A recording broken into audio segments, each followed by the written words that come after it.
Episode 83. We welcome back friend of the show, Noah Hiles, and discuss recent arbitration settlements, the addition of Caleb Ferguson, and the search for a right fielder. You're listening to the Bucko Banter podcast, brought to you by the Just Baseball and Media Network. Cue the music. Rockin' 101, she compliment my taste. Whiskey in my lemonade, cause I like the way it tastes. Best seats at the Pirates game, they let me run the base. Yeah, my time is like my money, cause I can't afford to waste. Wifey is a lawyer, take my date to my dates. Order steak by the plates, and in case after case, run my race at my pace, clear the grass of the snake. Welcome back, fellas, and congrats to Noah on going 1-0 against Stumpf and Papa Shot. Oh, yes. The floor is yours, Noah. Do you have anything to say? Yeah. Acceptance speech? No. I mean, look, it's nameless gray faces when I step into Dave & Buster's. I did what I did. I honestly am embarrassed from the shooting percentage I had.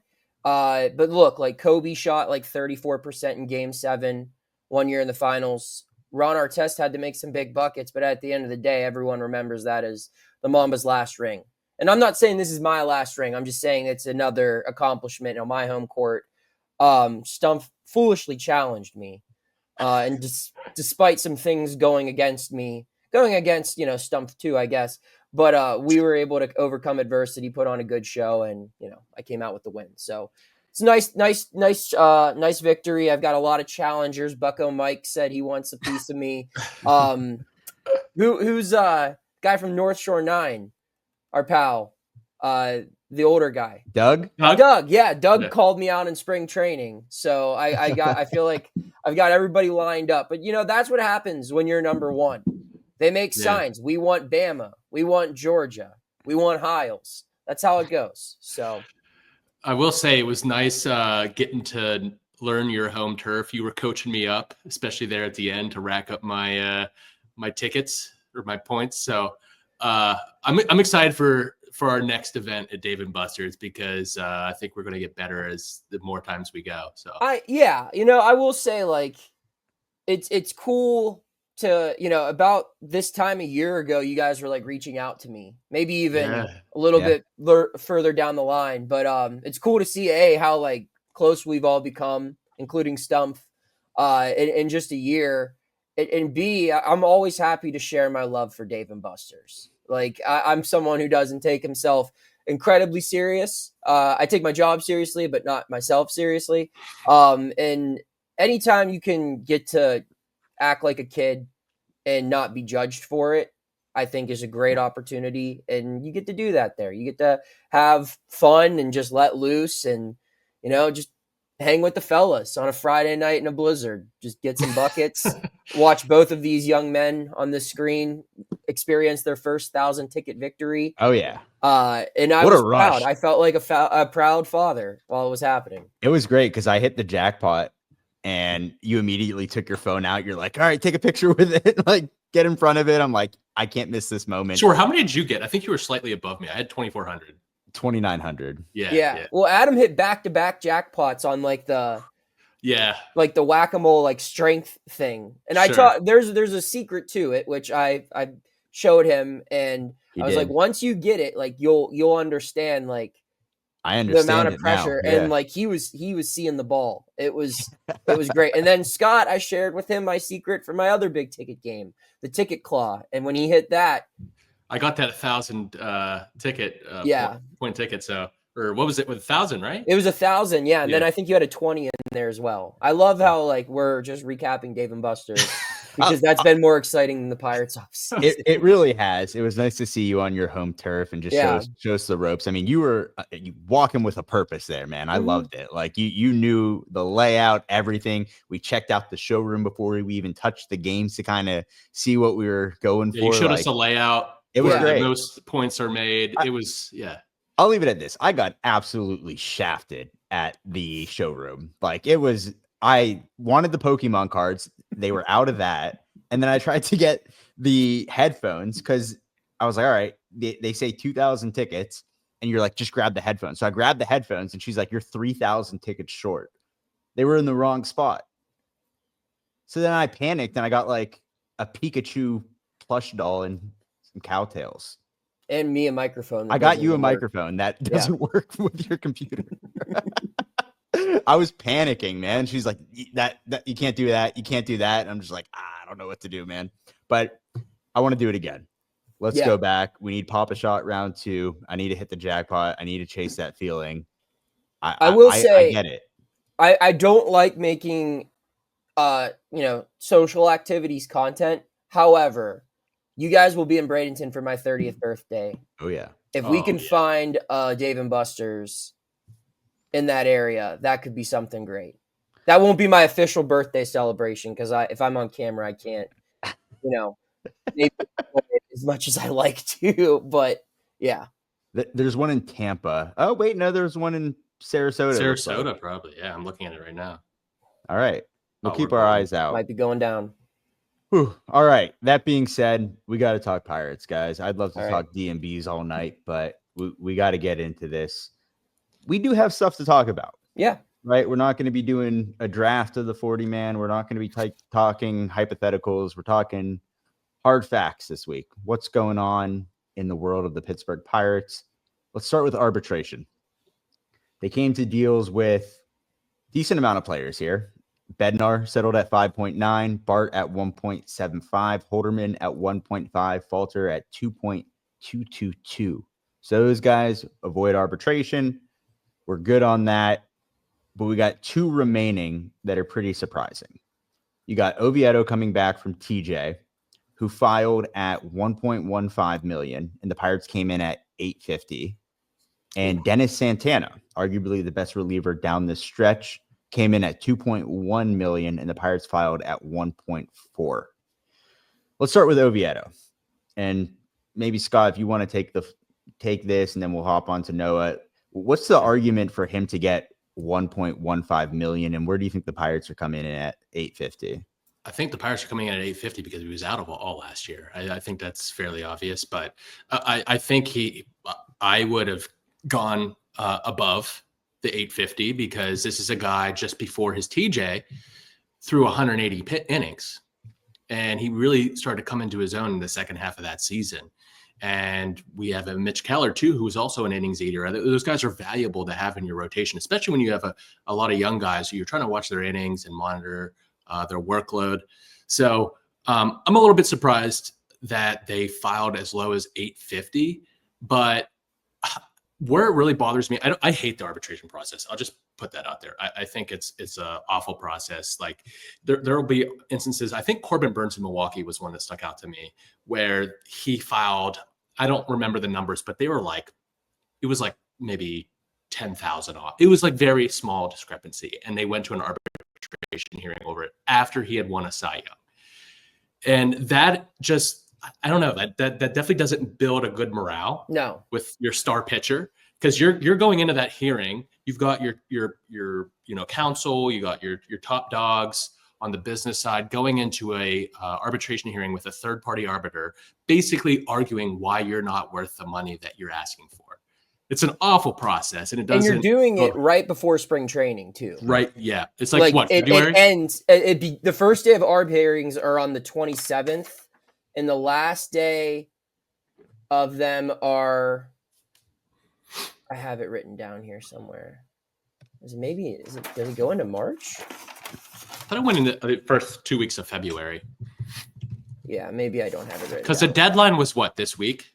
Yeah, file for your numbers. But one of my favorite cases, and I love bringing this up, was, and he's actually really good friends with my cousin because they went to high school together, Ross Ollendorf. Who was a former Bucco, and he used his Princeton thesis, economics thesis, to win his ARB hearing, and he got a lot more than what the Pirates filed for, which I think that ruined the relationship with the Pirates. That was back in like 2012 or 2011 or something like that. That was probably before that, yeah. Yeah, but that was one of my favorite ARB cases because you don't see too many where the player fights for himself, and wins it by a pretty large margin there, or a big increase. But yeah, go ahead, Noah. I just hijacked you coming into there. Oh no, I mean, I think Adam asked what's the reason for Oviedo to be above his figure, and I think it's due to the fact that this guy's If I'm this guy, I'm saying, look, like, you just traded Luis Ortiz. You clearly intend for me to be a starter. Yep. You haven't acquired any starting pitching this offseason, not even in the form of like a minor league deal. So it's either, I mean, you've obviously got Bailey Falter returning, Mitch, Paul, and Jared, but are you either going to start a guy with no major league experience as your fifth starter, or are you going to intend on me being a starter? And if I'm a starting rotation guy, the last time I was healthy, like you guys mentioned, it was 180 innings. I was the second best pitcher on your team. That's why you should pay me a little bit more than what you're comfortable paying me, is because I clearly have some sort of value. I'm not just a fifth starter on this team. Not long ago, I was number 2. Yeah, sure. I agree, man.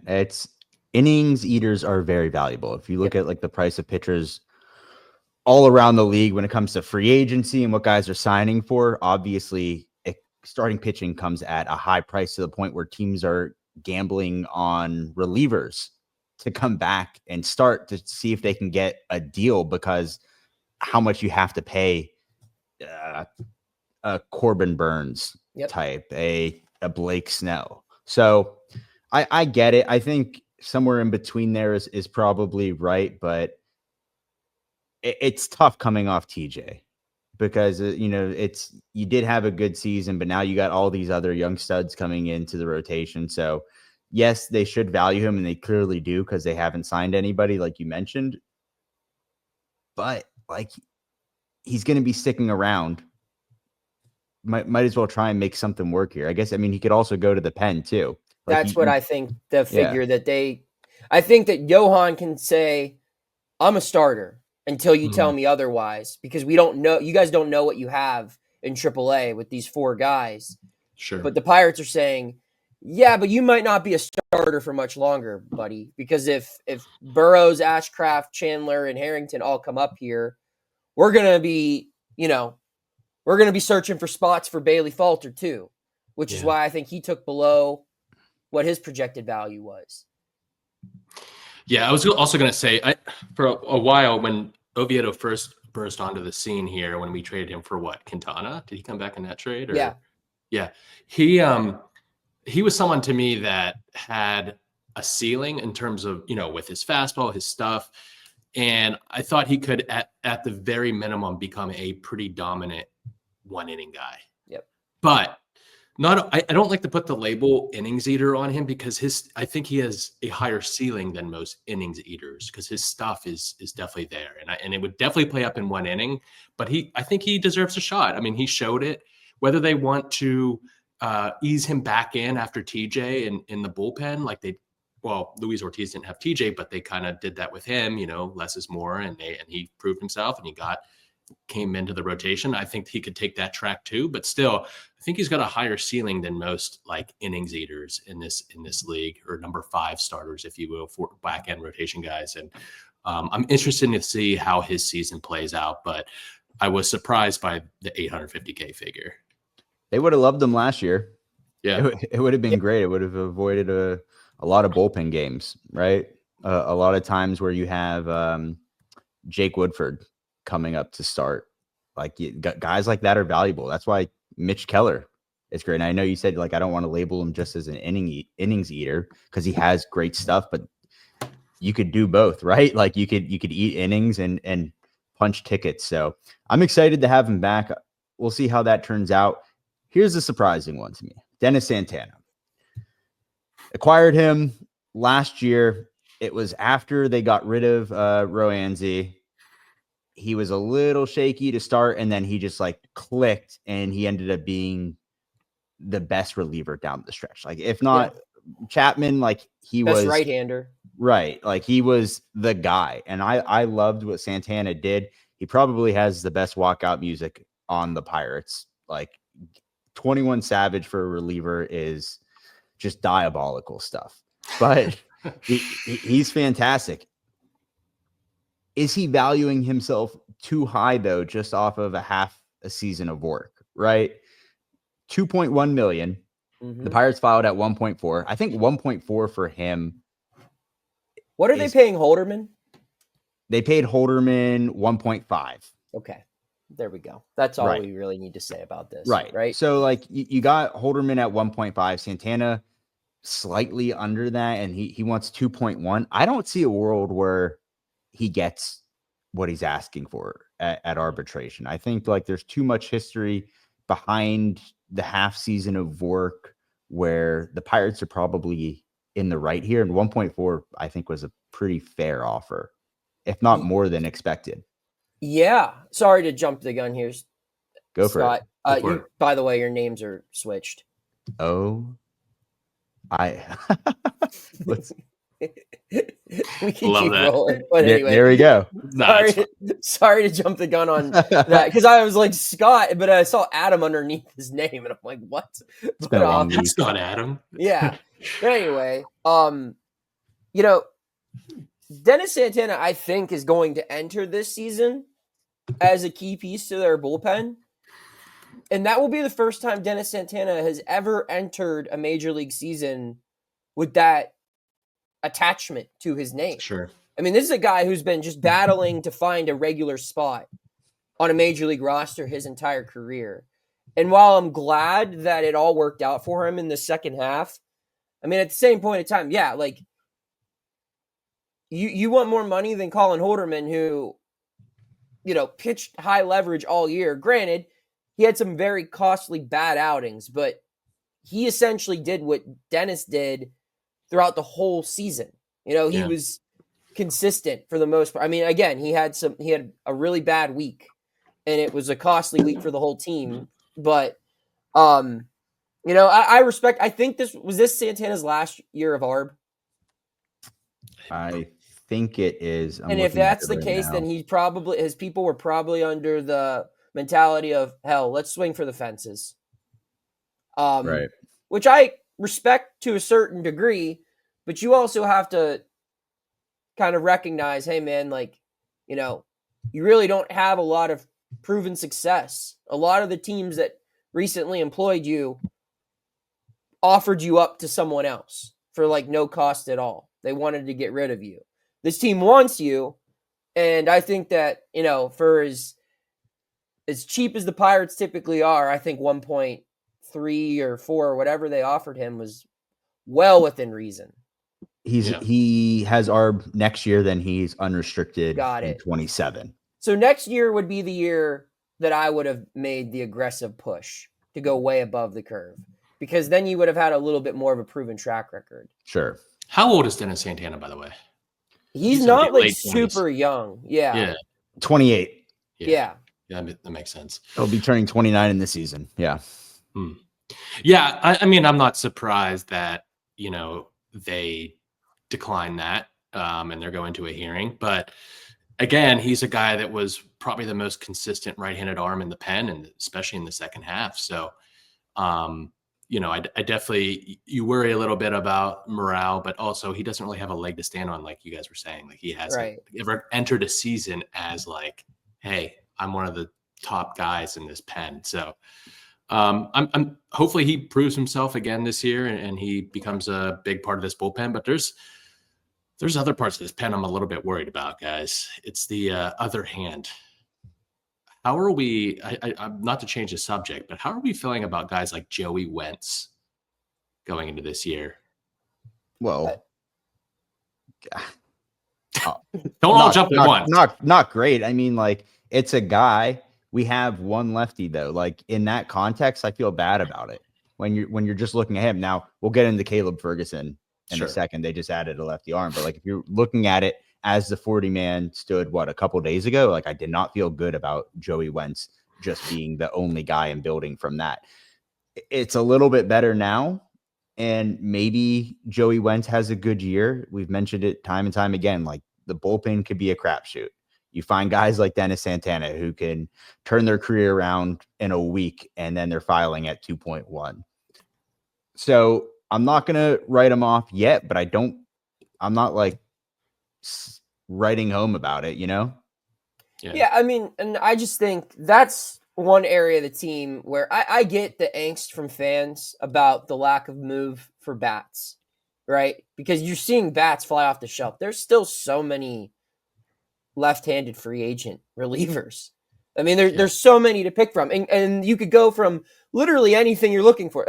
I think one of the best left-handed relievers in baseball is still out there. Tanner Scott still hasn't signed. Yeah. Now, I don't think that he's a future Pirate, at least not this offseason, but there's so much to pick from here. A lot of the guys that, whereas, like I said, with outfield and even other positions, first base, shortstop, a lot of the guys that at the beginning of the offseason that everyone had their wish lists, they're all wearing different baseball hats now.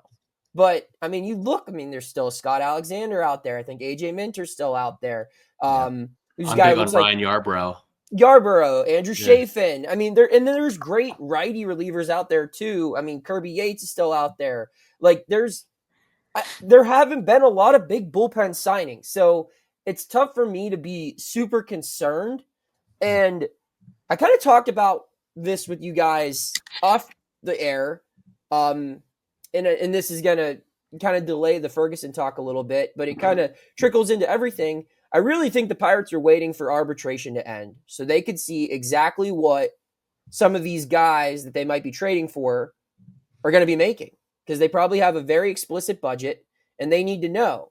Like a guy that I've always had my eyes on is Garrett Clevenger in Tampa Bay. I think he'd be great for this bullpen. And I saw he made 1.2. Now, I don't know if the Pirates are interested in trading for Garrett Clevenger, but they probably wanted the Rays to negotiate that deal. And then they wanted to try to acquire him rather than taking a guy that they just traded for to arbitration. Like, that's not productive for either party. It's bad not business. A good for. Yeah. So I think that's where they're still looking to make moves, both in free agency and in the trade market. They just needed to know what the exact cost of business was going to be for their trade targets. And now they have that figure and they can weigh, all right, is it worth giving up prospects to get 2 years of control for this guy who's making X this year through his negotiated salary? Or are we better off getting another guy on a deal similar to Caleb Ferguson, a 1 year, $3-ish million deal? So I'm not super worried right now. Now, if it stays like this when they head to Bradenton in a month, then yeah, you should be very worried. They didn't make any changes. All they did was get one left-hander who's way worse than the left-hander they acquired last offseason. But I just think there's so many dominoes that have yet to fall in this bullpen market. And I think the Pirates will be, I mean, they're not going to be leading the charge. They're not going to be bidding for Tanner Scott, but they're going to be in the mix for, I think, a couple more lefties. Yeah. And I just want to sympathize with fans, because when you look through the lens of free agency, which it's hard not to do in the offseason when that's 90% of what's going on, right? Like, who's signing where. It's frustrating because you don't see the Pirates making moves and you're fed the hey, we're getting better talk and we're building from within. But it's understandable to say hey, you're building from within. You built fair, right? You got Keller, you got Jones, you got Skeens, guys that you traded for that you worked through the system, like Cruz and Reynolds are there, Endy, Triolo. These are guys that, for the most part, you built. And now that they're going to be part of the big league club, that's kind of where you draw the line with building from within and trying to save money and develop guys. You can make the argument that they did enough of that. I know that's crazy to say. There's not much help on the way, but the guys that are at the show right now, they're going to contribute. This is it. So these are your soldiers. Yeah. You need reinforcements for those guys to be able to succeed if you're still going to have the mentality that we're going to build from the farm system and hopefully those guys work out and they contribute to the major league club. You can do that, but you also have to supplement that with guys that are going to stick around for more than 1 year. It can't be a rotating door of a right fielder, in the past a first baseman, and so on. That doesn't help the guys that you want to succeed now.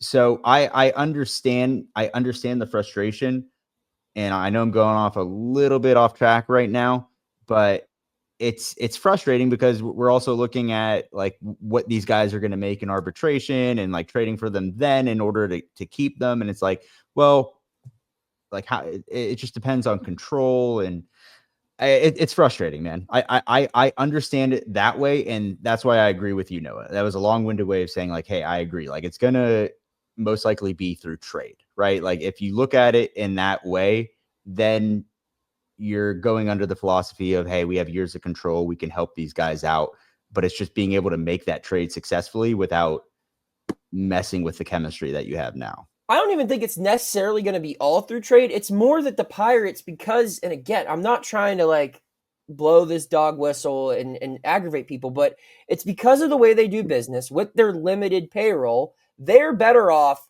waiting for all the dust to settle. Let's get all the big contracts out of the way. We'll let the Yankees and the Dodgers and all the big dogs, we'll let them set their roster, because most of the players that they're acquiring are way out of their price range anyway. So let them get their feed. And then you let arbitration settle. And now you have a clear as day view at all of your options. It's not just trading, but now you have the exact finances that will allow you to evaluate, is this trade worth going for, or would our dollars be better off in free agency? And you also get an idea that, maybe some guys after negotiations, even if they avoid ARB, maybe teams aren't necessarily happy with that figure. And it's like, okay, well, we negotiated this, but we negotiated this price because, we intend to trade you before the season starts. Stuff like that. And so I think that and it doesn't just have to do with pitching. It's with acquiring a right fielder, with acquiring everything. They just need to know all of their options. Now, when you're playing with a bigger bankroll, you can make your own options. And unfortunately, the Pirates aren't playing that type of game, at least this offseason. They are shopping on a budget. And when you're shopping on a budget, you have to wait till Black Friday to go shopping. You don't get to just go out and get something whenever you see it. You have to wait until there's a sale. You have to wait until you know what's out there and what the cost is and where you're best allocating your resources. It's infuriating as a fan, I'm sure. But it's a strategy that I don't necessarily disagree with. They have to be very, very calculated, because every dollar misspent for this team is probably twice as costly compared to other teams who spend more than them, because they have the resources to overcome it, to fix that problem. Whereas if the Pirates misspend, you got to keep trotting Rowdy Tellez out there and hope that he turns it around. Yeah, I totally agree with that. But let's use an example here. Like if they were to go out and get Anthony Santander for 500, which we know won't happen, but say they were, like if he were to bust, which I think he has pretty high bust potential. I mean, he's a pretty bad defensively. He's a DH. He's a DH. He's a DH, right? Is he going to fill your right field? He might hit you 40 home runs, which will be a huge help for this team. But I think he's probably going to age poorly. That's a guy that could really hurt financially for the Pirates, more so than it would for even the Blue Jays or the Yankees, the Dodgers, the top dogs. Let me run this idea by you. And I heard this on NS9. I think they talked about it on The Point as a potential idea. I think Stephen Nesbitt brought it up. Would you give one of these top free agents, and there's not many left, bats? Santander is like the biggest guy. Profar is another one. Would you give overpay for a year or two and include opt-outs in your deal, given the Skeens window? None of the guys remaining blow me away. Me either. My thing is, if they didn't bring back McCutchen, the Santander thing makes a lot more sense. Sure. Then I'm just bringing him in to be my designated hitter. Yeah. And I could play with that. But now it's like you don't have a DH spot for him this year unless McCutchen gets hurt, and you don't have first base available for him to transition to for the foreseeable future. And you already have a declining fielder in left field, and your center fielder is a guy who's played the position for 1 month. So you just can't. And I know that offense means a lot more to this team than defense, but this guy, his positional value is like nothing to the Pirates. It's just all his bat. And now you're putting yourself in a spot where it's like, if this guy doesn't hit 35 home runs, you're handicapping yourself tremendously moving forward.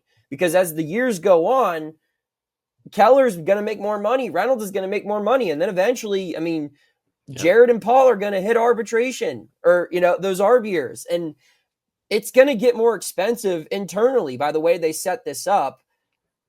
This would have been the off season to do it. But yeah, now the guys that were worth doing that for, I don't think are around anymore. I would have done it for a Tyler O'Neill. Yep. Give him an opt out after year 2, give him like 20 mil a year.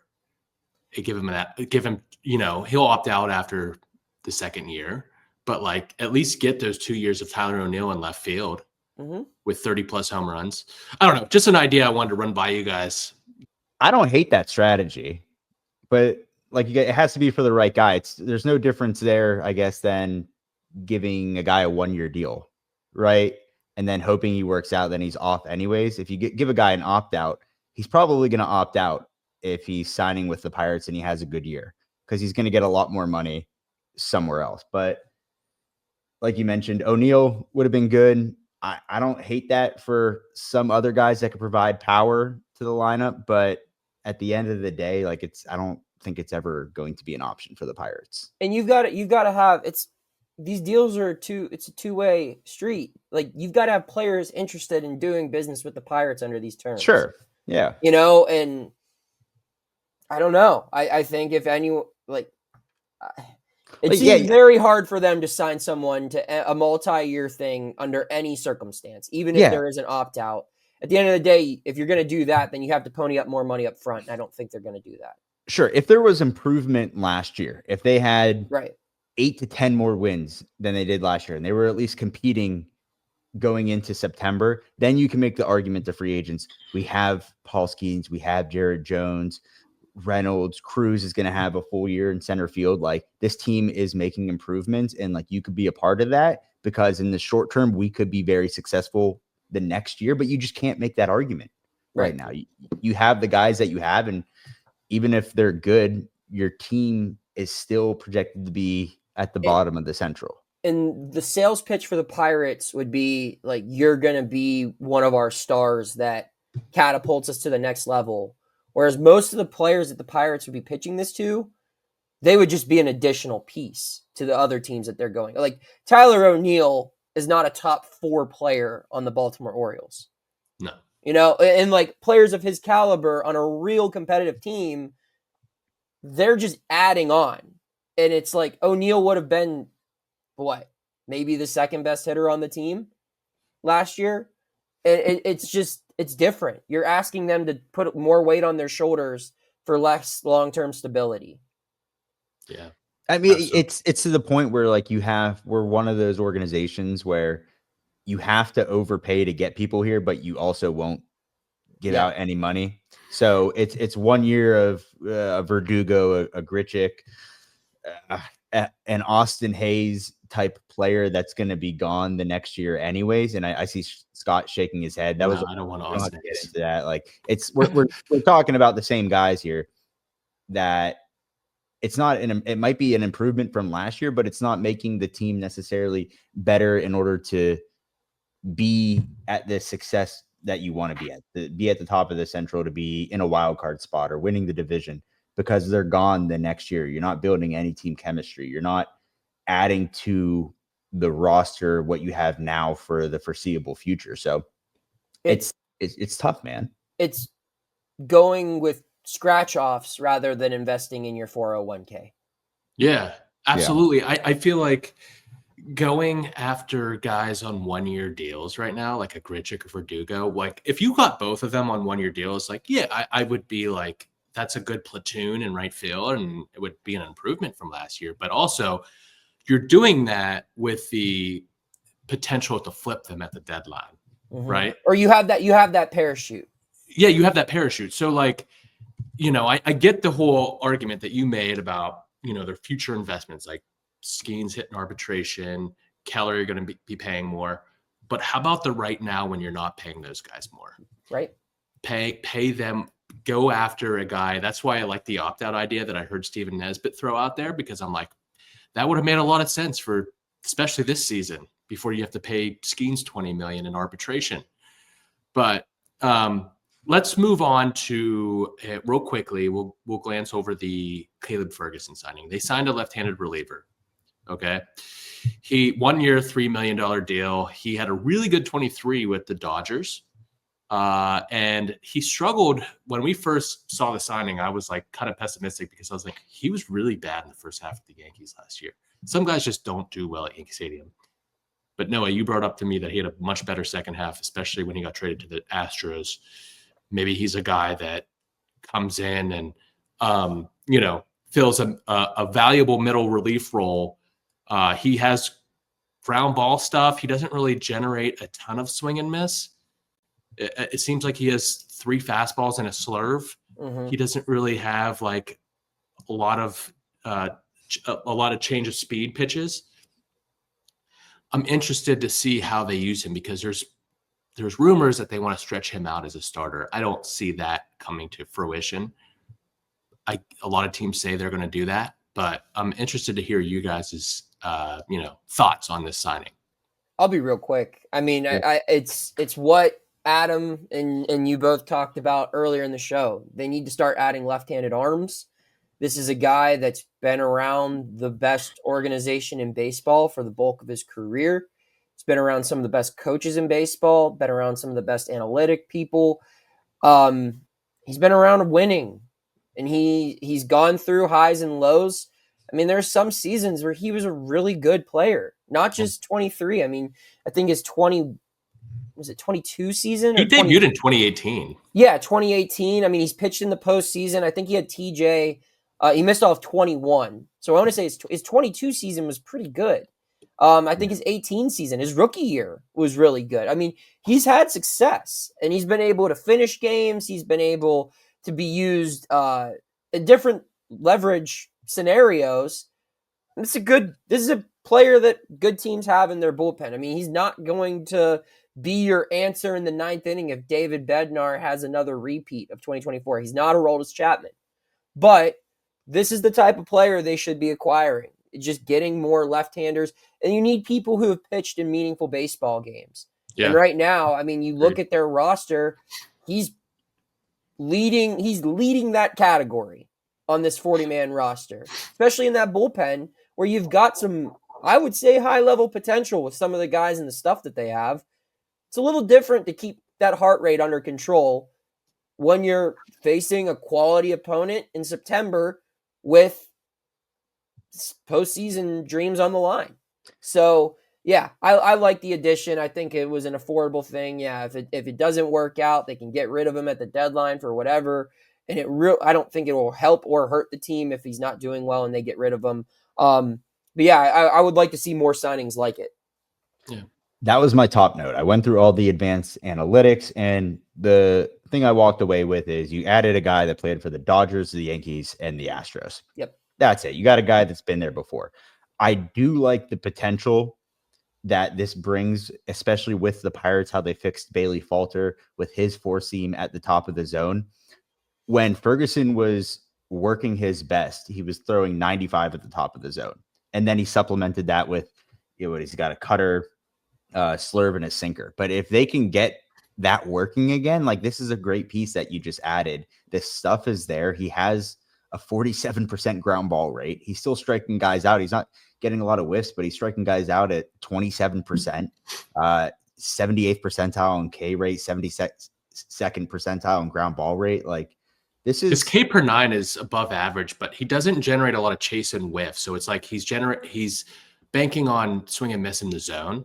Dudes aren't hitting them hard either. Yeah, and his average exit velo is like what, 88 or something? Yeah. 88, yeah.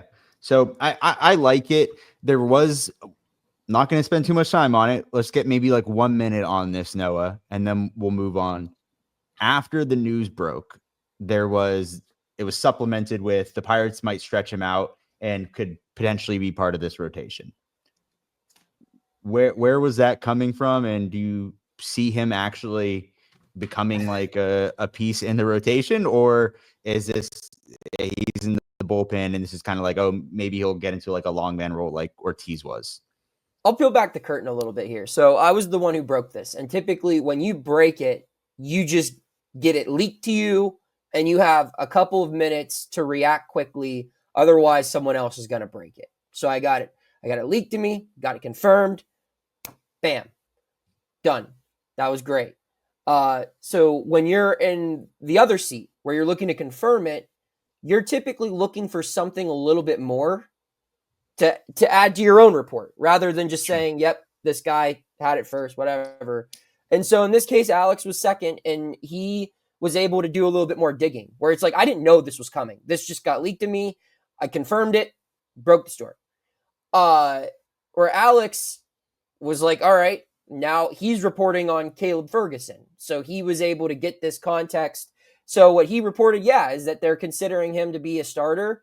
I completely believe Alex's report. I didn't go out of my way to confirm it just because it was like, we'll find out in Bradenton, or we'll probably find out next week in Pirate Fest when I just talk to people there. But I don't know. I something that stuck out to me in the winter meetings. There was another question asked by the one and only Alex Stump. He asked Ben this when we were in our group scrum. He talked about how the Pirates value position flexibility for fielders, right? They always want guys who can play multiple positions. He was like, do you think going into this upcoming season, you'll have a higher value for positional flexibility for pitchers? Meaning you can have more guys like Luis Ortiz last year, who pitched in every inning 1 through 14 at one point in the season, was used late leverage, used in extra innings, used as long relief, used as a starter. And Ben was open and said, yeah, we need to do that more. And when you look at some of these guys, I mean, they'd be foolish to, if everyone can stay healthy, if you have 8 good starting pitchers, they should be in your roster somehow, right? Yeah. You can't just let them sit in AAA behind inferior people in the bullpen, and vice versa, where I think they've got to be open-minded. That's how they've got to get the edge. So if it means having a guy like Ferguson be able to start games, I mean, I don't think they're going to intend for him to go 6 innings, but if you could start him like how they used Majinski last year, Sure. or even Josh Fleming, be like an opener, or even like a lengthy opener. Because to me, an opener means you just open the game. It could mean 2 batters. And often it does in the postseason. Whereas for this, like if you have guys who could just cover multiple innings, I think anyone could be deemed a starter in that sense. Sure. If you're able to, if you're stretched out enough to go multiple innings in today's game where everyone has the DH, you can get creative. And with the amount of guys that they should have on this roster that should be able to cover multiple innings next year, you can get incredibly creative with how you cover those innings and decide who starts on days where it's not Paul Skeens, Mitch Keller, Jared Jones, or Bubba Chandler's turn to toe the rubber. I just want to add real quick one thing before we move on, because I know we want to spend too much time on this, but I, just being around a couple organizations, I know that teams like to stretch guys out for development purposes. So that was the first thing that came to mind. It was like, okay, you want him to throw as much as possible, stretch him out just in case. It's good for his development to be able to throw multiple pitches more and to multiple times through the lineup, or at least one time through the lineup. Also, he kind of feels like, to me, a Josh Fleming with better stuff, because he generates a lot of ground balls. His stuff is a lot better. I don't think he has his stuff to start, but in 2023, he had a 1.3 WAR, which is his highest WAR season with the Dodgers. He had 7 starts, and I don't know if that was in the opening variety or what. I'm assuming it probably was, but he could probably play that role that Majinski played last year, or Fleming played last year. So, I was pessimistic at first, but, I like the signing. I'd like to see another one, whether it's bringing back Barucki or going after a guy like Yarbrough, who I've been high on, who I also think can be extended in an opener role, or a long opener role. I think it's a low risk signing. So let's move on. Okay. Let's close it out with Noah's recent article. Oh, we're not going to talk about right field? Oh, God. Right field. Let's do real quick. Top 3 right fielder wish list.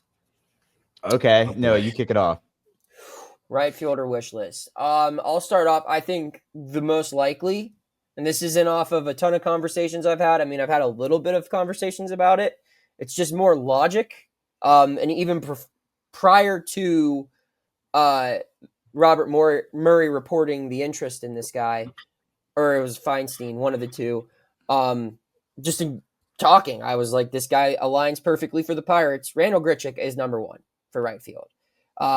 Signing him to a 1-year deal makes a lot of sense because you know exactly what you're getting with this guy. He's been the same player for pretty much all of his big league career. I don't see as much of a regression opportunity as, you know, I noticed with other guys that they signed, excluding, you know, I mean, if they wait till March 16th to bring him in like they did with Taylor, then you give that risk. But if they are able to ink him, or really anyone that I'm going to name, before spring training, I like their odds to be proficient at the plate. But if you bring in Grichuk, you're not completely giving up on Jack Sawinski, which I don't think this organization wants to do. You give yourself to have a nice righty-lefty platoon. I still think you could even start Jack in AAA and have Palacios be your 4th outfielder on opening day. You let Jack get 100% right, and when he's ready, then you make it a true platoon. And best case scenario, Jack outperforms Grichuk, and you have a very experienced 4th outfielder, and you make Jack the everyday right fielder. But yeah, that would be my number 1. I would say number 2, boy, oh boy. I would still say Taylor Ward. I'm still sticking with the right-handed bats here. Because again, I mean, if you're not going to spend for hitting, and I don't know if they will in the upcoming off seasons or this off season, like legitimate hitting, your best bet is hoping Jack returns to that 20-plus home run bat that he was for his first 2 big league seasons. So bringing in Taylor Ward also gives you a little bit more positional flexibility, and it gives you multiple years of control. And he's probably going to be more expensive, but there's a reason for that. He's a better baseball player than Randall Grichuk. So that's why he'd be number 2. And then number 3 on my list, I'm going to keep Verdugo off. If you're going to get a lefty, give me Jason Hayward. Good defender, like a widely regarded defender. Yeah. And a guy who's been a part of a lot of winning baseball. I mean, you know, if he didn't have that speech in the locker room during the rain delay at Wrigley, you know, 16 or 7. Yeah, like who knows what the Cubs probably still would have won because they actually had to go out and execute. But nonetheless, it was an important piece of the puzzle. No, but I mean, he's a guy that I think has always been viewed as a big time locker room presence, something this team needs. And I also think he helps their needs on the field. I don't know what that would mean for Sawinski bringing in a left-handed bat. But yeah, I think that he could be another veteran that could really help them. Those would be my 3. I'm going to copy your top 2, but I'm going to add as my number 3, Jake McCarthy, because I've been high on him in the trade market. You have been high Super on Jake. I think he's younger. He provides a lot of value defensively on the bases. His power is not what Sawinski's is, but he definitely has better bat the ball skills. I think Verdugo doesn't make a lot of sense with what's currently on this roster, because if you're going to platoon him, you're going to platoon him with Billy Cook and Billy Cook only, right? Yep. So Randall Grichuk, Nick York, right? How much has he played right field though? Not much, right? I think I trust Cook more in the outfield at this point, just given the experience. But Grichuk is my number 1 because I think Grichuk makes a lot of sense, whether it's with Palacios or Sawinski. I think they should start with Palacios, like you said. But yeah, I'm only making one change. I'll make it quick. Just McCarthy at number 3. I really, that's my dream trade, but they've already gave up a lot for Spencer Horwitz, so I don't know. My dream trade, this has become a bit for me, is Heston Kierstad. I've just been praising that. I've been saying that for months Next now. off season. It's not going to happen. Yeah, I'm going to continue through the season too, but I like Grichuk. I think that's the most realistic here. Obviously, my dream would be Jerks and Profar on a multi-year deal, but again, a dream. Mike Yastrzemski is also a guy that I would be interested in as well. If you're just going to have somebody take over a spot in right field. Yeah, very high floor. I think he could be very successful at PNC Park. I don't think it would take a lot to get that done. I don't even know if I want to say this one because it would be a stretch for him to play outfield generally, but I could really see the Pirates signing like a Kike Hernandez type player. All right, turn off the pod. No, I mean, I don't hate that idea. I don't think Kike would want to come here. No, I don't think he would want to sign here. He's been with winners his whole career. Right. But it's a veteran presence. The Pirates like guys that could play all over the place. He could play a decent outfield. And you need another shortstop. and you need another shortstop. So like you're short on this team. How much better is he than IKF at shortstop though? Probably not much better as a shortstop, but I mean, you could also plug him in at third base if you want to move Triolo around. If Hayes is hurt, you can put him at center field on an off day. You can put him in right. Like, yeah, it's again, like, I don't think he would sign with the Pirates purely off of he's played for great teams throughout his careers. He has rings. So not like a very, it's not a list that you're like, wow, this is like going to solve everything. But here's the thing. Just about anyone would be nice. Just about anyone would be an upgrade. You know, a guy who's the favorite to be the starter there had a negative 1.7 WAR last year. So you can't do much worse. So anyone, you know, would work. Sure. Yeah, anyone. I agree. Sign anyone, just about anybody. Anyone would just about work. Anyone would do it. Yeah. Sax boy in right field would be great. I don't know. That's where we draw the line in Sax. Yeah. He's got enough free stuff. The grifter. We don't need all the way. We don't need a grifter. Now. Yeah. This is a good segue though, because we talked about shortstop, and one of your bold predictions in your latest article in the Post Gazette was Peguero is going to be the everyday shortstop, which fascinated me. Yes. Let's talk about that, because I'm not super confident going into the season with IKF at shortstop.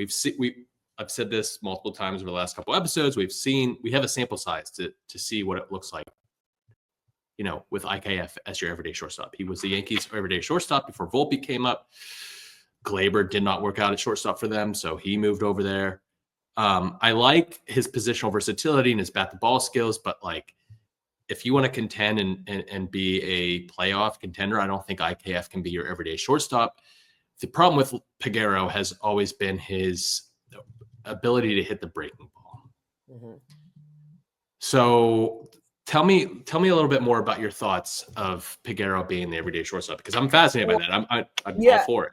I just was looking at the org. I mean, they're an organization that's always going to try to find a solution internally before having to go outside and make a trade or spend money to fix it. If they can find someone that they already have under contract, especially under an affordable contract with years of control, that's going to be their option. And Peguero's, they're really the only guy I could see them turning to be a long-term solution. He's really at second base, you have so many candidates. Like if Nick Gonzalez regresses, you could move Horowitz there. You could move Triolo there. You could move IKF over there. York. Possibly Nick York could be there. Yeah, there's so many different options that could go there. Whereas for short, I mean, you have Alika's just not going to be an everyday big leaguer, I don't think. But Peguero is still super young.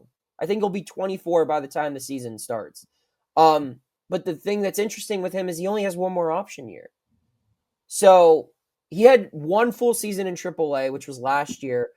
And I will say, when I got to go see him, I went down there for a whole series late in the year.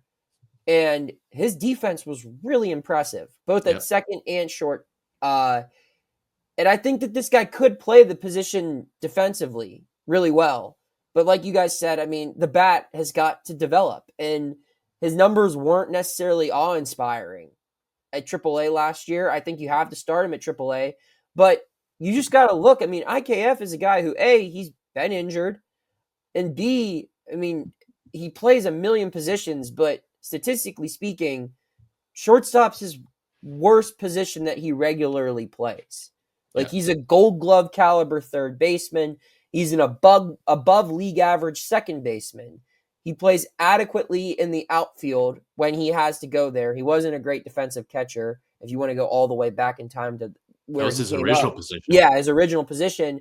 But of all the places that he's played regularly in his career, shortstop, if you look at the advanced metrics, has been his least favorable. And I don't think that this was a guy that was acquired to be an everyday player at one position. When the Pirates got him, they were looking at him to be their super utility guy, their Josh Harrison of this era.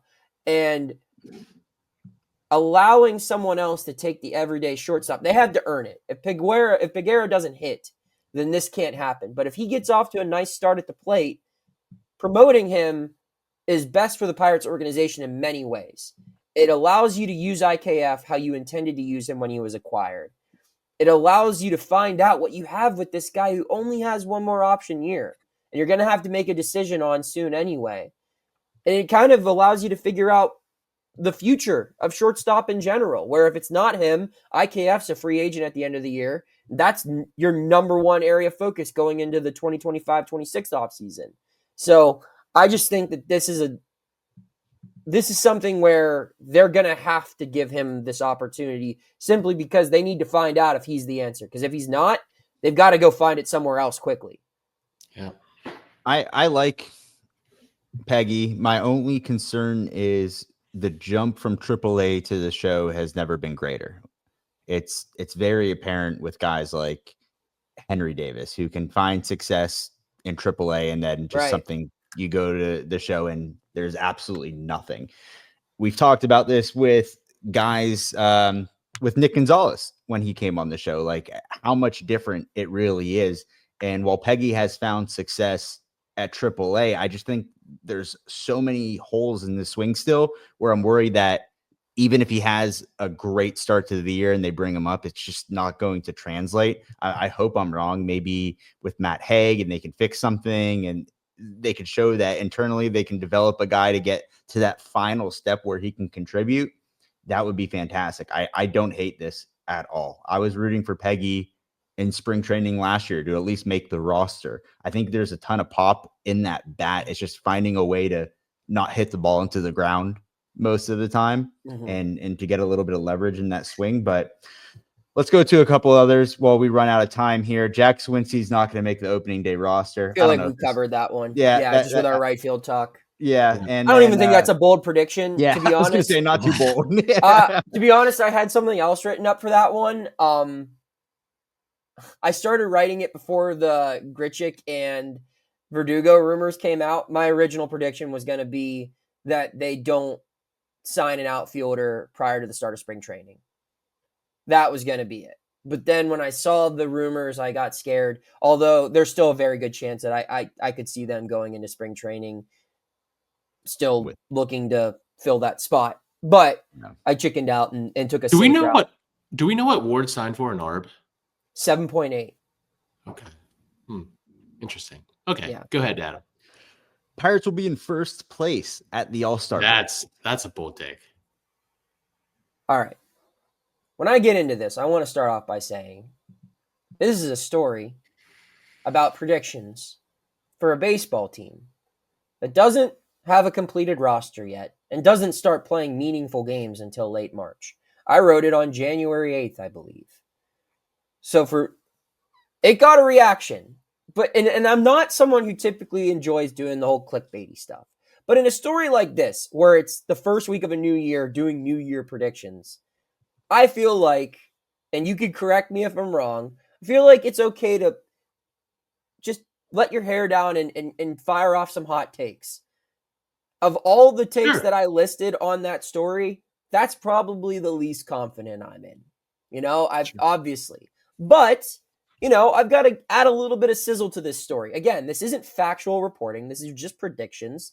And, I made it interesting. I feel like I developed a very good case. If you read the story, I talk about how the winning percentage for teams since the pandemic who enter the All-Star break at first place, the winning percentage is like equivalent to being just over 10 games over 500.